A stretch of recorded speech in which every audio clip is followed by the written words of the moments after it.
Hi, everyone. My name is Natalie Gochner. I represent the Political Center, and this is Both Sides of the Aisle. I'm so happy to be in studio with Shireen Ghorbani on the left. Hello, and hi, listeners. Thanks for tuning in. And on the right, Mr. Ryan Wilcox. Good morning, everyone. Representative Ryan Wilcox. We got the legislature in the House, Shireen. Yes. It's always good to have someone from Capitol Hill and who puts their name on a ballot. That's right. So thanks for being here, Ryan. I'm going to start out by just jumping to this Justice Department action where they want to reclassify marijuana. This is the Biden administration moving to do this.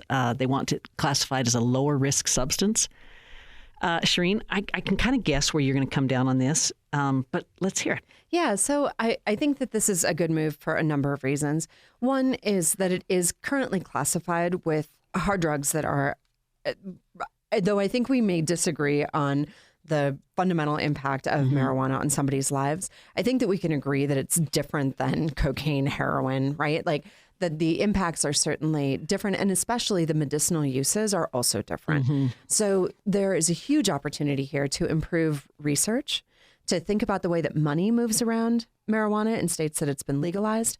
And I think it does create a better structure and is a more appropriate classification of weed, which I just want listeners to know I'm not a smoker. I'm not a big weed person personally. But I do think that there are real, serious, significant health benefits when we're thinking about people who I've interfaced with, patients with cancer who are dealing with nausea, people who have chronic pain. There are many people who have found great comfort in weed, and also people who enjoy it and generally don't hurt other people. Yeah. Ryan, you're actually, our audience may not know this, but you're employed in the health field. So let's hear you. Yeah, I think probably the greatest value that I see in this one is really on the research side. That's been the most angst that I've had. We've passed actually some legislation here in Utah this year to try to address some of that as much as we could. But without the rescheduling, we're severely limited. We're artificially limited as most of those research dollars come out of the federal government, right? And again, this doesn't reclassify, it doesn't mean it's federal not a legalization, right? But it does allow for the research that we're talking about. And there's another factor that's happened as these state laws, this sort of 10th Amendment stance that states have taken over the last several years in regards to marijuana has resulted in, and that's we have far more potent strains of this particular plant, this drug that, aren't naturally occurring, that are designed that way now, genetically modified strains that we don't understand at all. We don't understand the outcomes. We don't understand the impacts. Or the dosage. And what that does. And there's frankly some indications that are rather concerning. So to the extent that this helps us to understand, exactly what we're dealing with, I think that's a major win for everyone. And it's long overdue. So I'm glad to see it happen. This is great. Watching the extremes, if we will, the right and the left come down on something in the same way. And Shireen, it sounds like Ryan knows a lot about marijuana, doesn't it? Well, you don't have to disclose if you're a personal fan, but I'll just say that it is, I think it is something where we're seeing that opportunity for research and the benefit that it can bring to people's lives that are genuinely suffering. Yeah. That's important to me. Do you think, both of you, it will do anything to increase usage?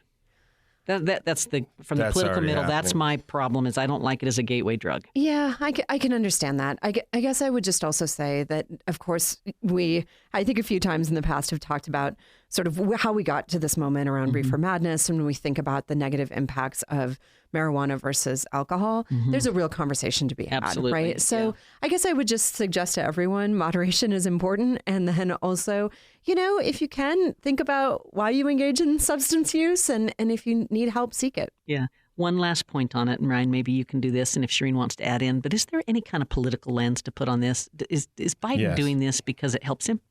Absolutely. This was an option for years, right? For decades, right? And it's not like we didn't see this coming over the last several years.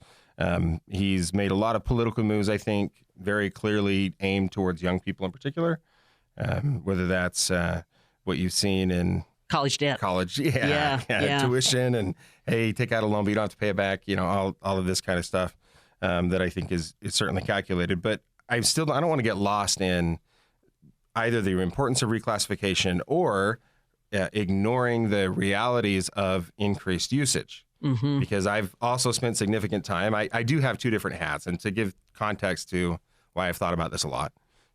So yes, I do federal policy for Intermountain Health. But then also I'm the chair of law enforcement and criminal justice for the state.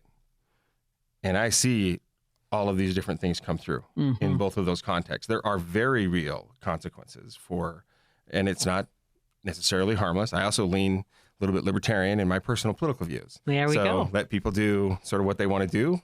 And as long as they're not hurting other people, right? Yeah. And non-aggression principle.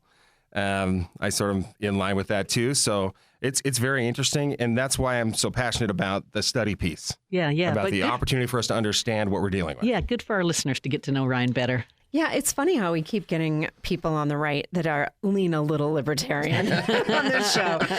Because I do too. You went from Dougal to me. Yeah, but I do too, yeah. right? And there are elements of this that I feel like actually are.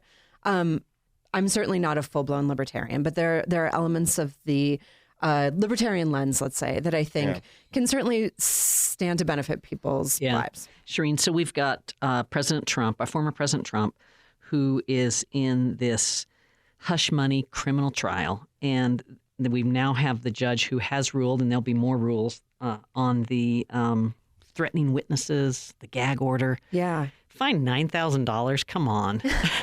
You think it should be more? Well, I was thinking, because we know the judge has, more of these coming, but yeah, I think it should be more. And I think it should be escalating. I think it should be saying, this is what it is now. You do it again, it goes to this. You do it again, it goes to this. But I don't know what he's allowed to do. Yeah. Well, let me just ask, because I know this case has maybe been one that you're following a little bit more closely, Natalie, but do you think this has an impact on this run for president again? Do you think there's a serious impact on Trump with this trial? Oh, it's interesting. And Ryan, I'm curious what you think there. So I think of it from a woman's perspective. Mm-hmm. And let's go to the area where everyone's thinking about suburbia America and women in suburban America.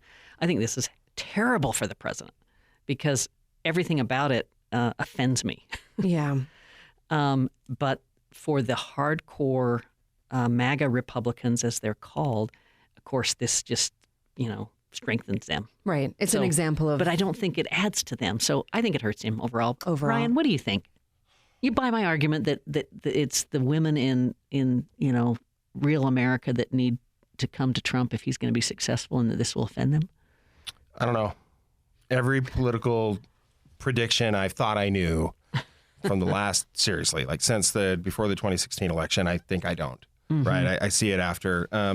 I do think that it's largely wasted on the majority of the politically active population. They've made the decision a long time ago. This is viewed as TMZ style, like literally level of that. Even having this conversation is in that space, in their mind space for those that are going to vote for the president, former president. Sure.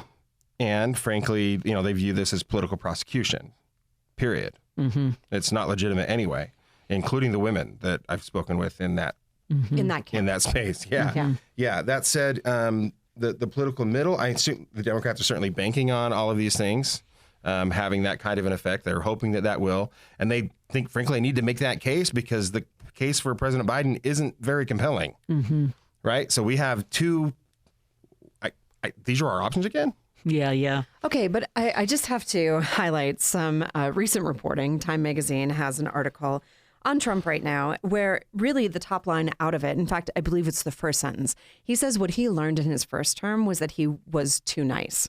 And I think if we can take ourselves back to the chaos, the cruelty, the way that he spoke about people, from Gold Star families to immigrants to this country, I wouldn't say being too nice was the issue, but some of the things that he outlined for his second term is he would say that he would carry out a mass deportation designed to remove more than 11 million people from the country.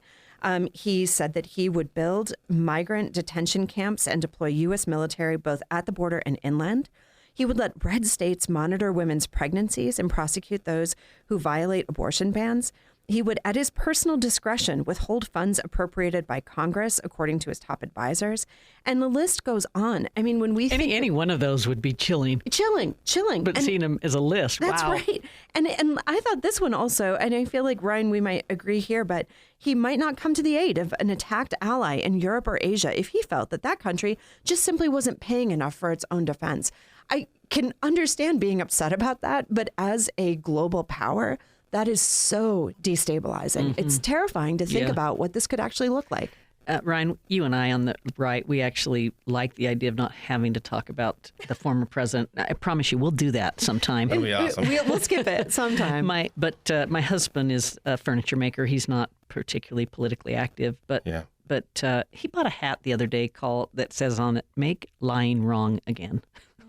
Yeah. And that's not like my political husband to do that, but that's the kind of reaction that gets in the Gochner household to this former president. So the question I'm interested in is, was he talking about President Biden or was he talking about President Trump? I'll tell him you said that, but he was definitely talking about I can't quite tell President other than Trump. there's a play on words there. I do feel like there's a fundamental difference in character that cannot be ignored. Between the two?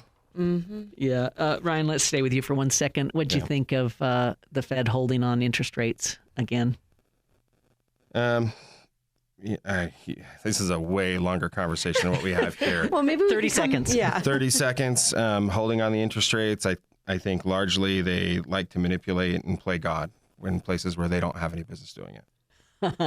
I think it's good for families that it's not increasing. What do you think? I think they made the right decision, the decision they had to make. It's not helpful in the short run for the Biden administration, but it's really helpful for the country in the long run. So we'll see more of that. Hey, in our next segment, we're going to talk about the college protests occurring all around the country. So stay tuned. Natalie Gochner with Shireen Gorbani and Ryan Wilcox. You're listening to Both Sides of the Aisle on Utah Public Radio. We love to hear from listeners like you. If you would like to send us a comment, email bsotapodcast@gmail.com. That's bsotapodcast@gmail.com. Thanks for listening. Shireen Gorbani on the left. Ryan Wilcox on the right. And Natalie Gochner in the Political Center. This is Both Sides of the Aisle. I mentioned we're going to talk about college campuses and the protests, but before we do that, let's cover a couple of quick issues. First one I want to highlight is Phil Lyman's GOP lieutenant governor pick, not eligible to run in Utah, according to the election office. This is Lane Bangeter. Apparently, he doesn't meet the residency requirements, Ryan. Yeah. Man, I have a lot of friends that used to live in Utah who would really like to be the lieutenant governor. They have pointed that out to me in the last couple of days. Okay. Right. And it's just a strange scenario to be in. And to be totally fair to the Lyman campaign, it is a little bit ambiguous the way it's written in the state constitution. The guidelines, aren't as clear as they are for some of the other offices. Yeah. You're supposed to be a citizen of the state for 5 years preceding the election. That doesn't sound ambiguous to me. If you live here till you're 6 and then you move away and then you come back at 42 and you want to be the governor. That would be preceding the election. Yeah. I can understand that. I see. I'm seeing it like really preceding it, not intervening years. Yeah. Yeah. And in some of the other language, it specifically, requires that it says immediately preceding. And so I think, this is back to drafting. Mm-hmm. This is clearly what they meant, and that's what was interpreted by the former lieutenant governor, Greg Bell. Shireen, this brings up a bigger issue for me. We don't have time to go into it, but I've long felt that it was a mistake to have the lieutenant governor over the election office. I think there's there's a conflict there. Okay, oh my I goodness. witnessed it firsthand because it's a political office and it's ruling on political matters. And why not have an independent election office? Okay. And many other states do. Hang on. I ran the bill this year and then we ran into stuff. We were going to get a veto, all the things. So we decided, we agreed to hold off. So I just refiled it yesterday to do that.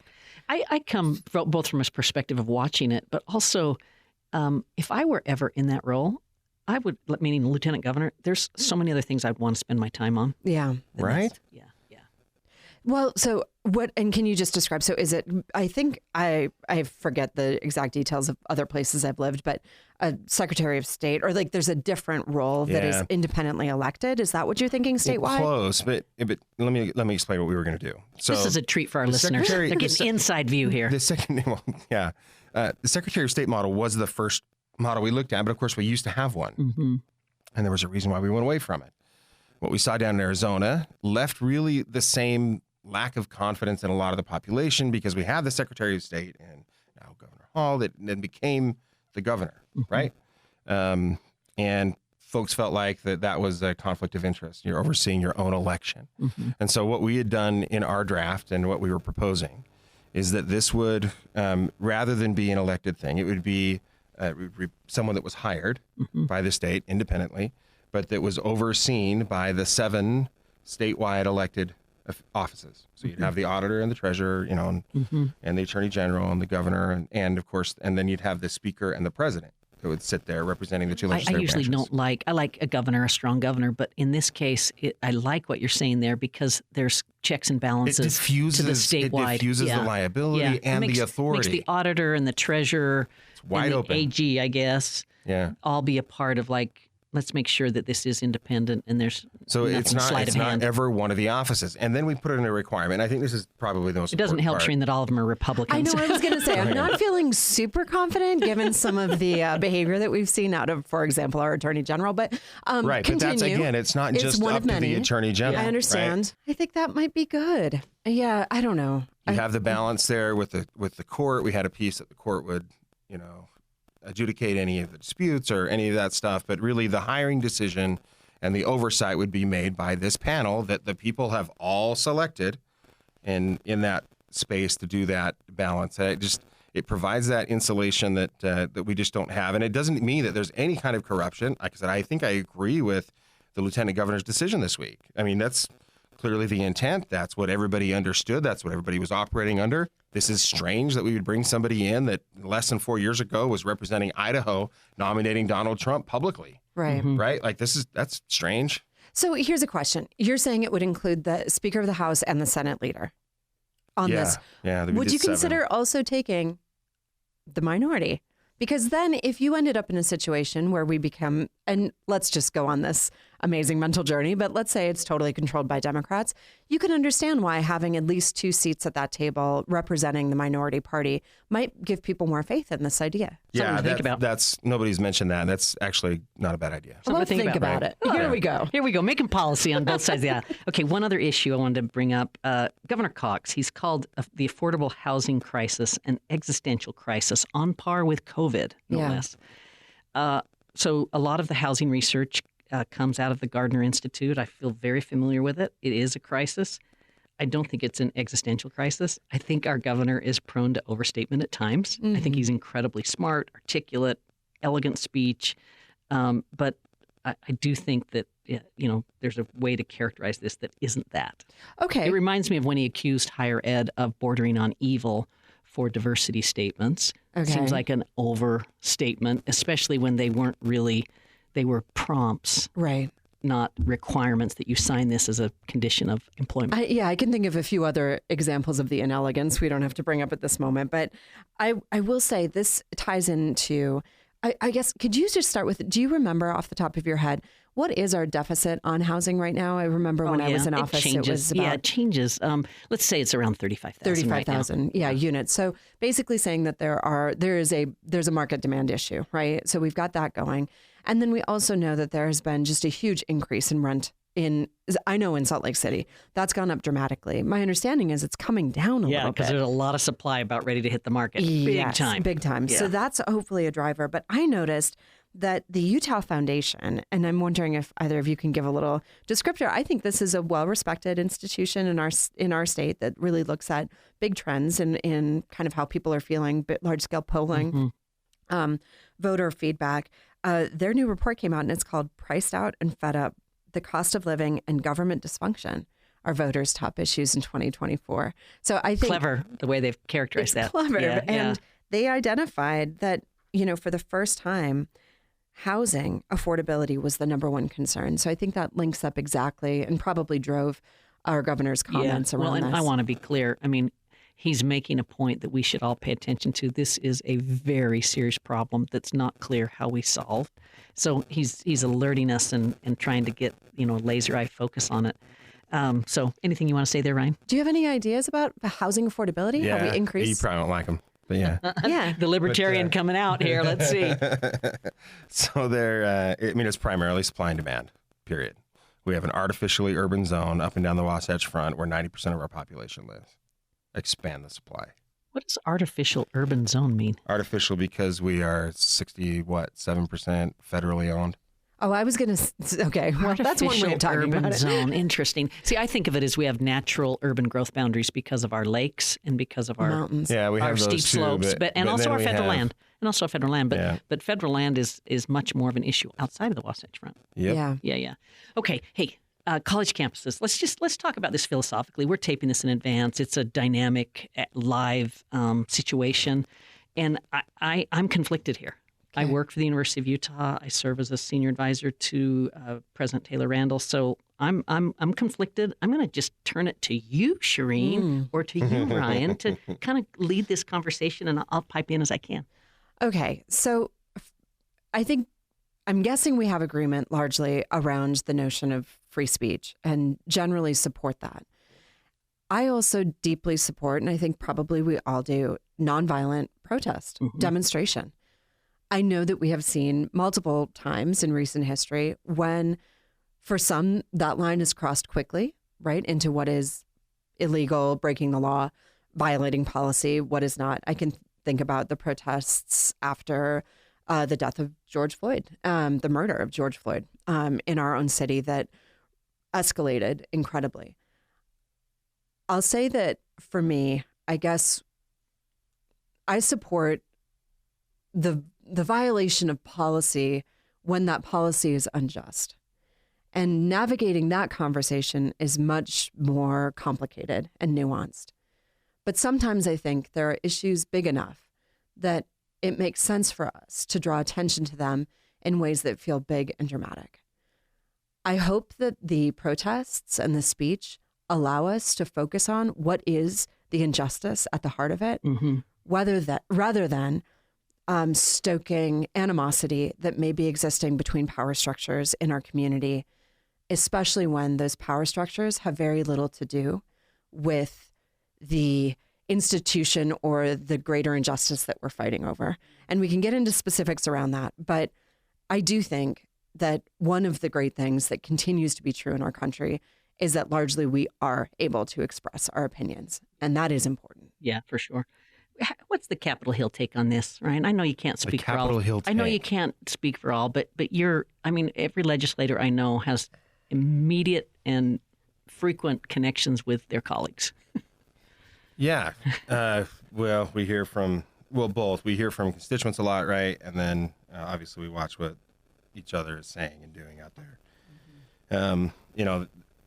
Essentially, we view universities as centers for education for productive debate, right? That's where we should learn to have these kind of civil dialogues. I've been very concerned over the last few years, and I know several of my colleagues have, about the sort of the devolution of that concept, meaning we invite somebody to speak and then we do what we can to either prevent them from being able to speak on campus. Or we, sometimes we get violent. Sometimes we have to get the police involved just to allow the speech to take place. That's the stuff that really bothers me with this. Not speaking to what specifically happened at the University of Utah, but we've been watching some of the most absurd behaviors that I've ever seen in other campuses around the country in this regard. Really sad. Yeah. So, one thing that comes to my mind is, at least at the University of Utah, the issue was free speech celebrated, but you must follow the rules. And one of the rules, a hard, bright line is we don't allow structures and camping on campus without permits, without following a process. And so the decision was made to be consistent and to communicate. Shireen, you can fault that maybe there wasn't enough communication, but what I witnessed was there was absolute connection with these demonstrators to help them understand the rules. They did not want to abide by them. And somehow it feels different to me because it's one thing to protest a bad law, civil disobedience. Yeah. We're not talking about that here. We're talking about a camping restriction. You can't occupy a building restriction. That's different than segregation. That's different than, in Gandhi's India where England would not let them manufacture salt as Indians, Yeah. And, you had to break that. That was a bad law. But we're not talking about that here. No, but I do think that there are many ways that laws, rules, policy have been designed to restrict people's right to demonstrate, right? And I also think that the way that we interact when we think about police interacting in these spaces, that de-escalation can take a number of different models. And I wish that we had a more advanced model when it comes to that notion. Well, nobody likes a heavy police force and the look of that. I will say we're taping on graduation day. It feels so good at the University of Utah that we're going to be able to honor our graduates in a way. Seriously, that's what we should be talking about over there. Yeah, it's awesome. And it's still, I mean, we still have graduation to come, and there'll be a lot of security and whatnot, on campus. But I'm glad to have a president who has tried to find the right balance between speech and lawfulness. Facilitate the speech as much as possible. Let's help it to be a peaceful experience for everyone so that they can learn what we need to. And that's a wrap. Celebrate that. Yeah. Hey, thanks everybody for listening. Program's produced by Anthony Scoma. We'll see you next week.